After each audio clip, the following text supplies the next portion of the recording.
جی السلام علیکم۔ ناشکری، لوگوں کے بارے میں نفرت، دل میں فضول قسم کا ڈر، سب کچھ ہونے کے باوجود بھی کھونے کا ڈر، اور سب سے بڑی چیز انسان کا بالکل آوارہ ہو جانا، دین سے بیزاری، اس کا سب سے بڑا سبب پتہ ہے کیا ہے؟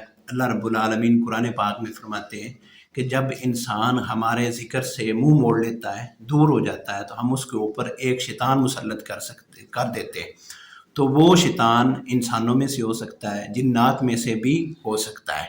اگر آپ کے دل میں ہر وقت لڑائی جھگڑے کا خیال، دل میں فضول قسم کی پریشانی، لوگوں کے بارے میں نفرت، ٹینشن، آپ کو جناب برے برے خیالات آتے ہیں، تو اس کا سب سے بڑا سبب یہ ہے آپ نے شیطان کو اپنا دوست بنایا ہوا ہے۔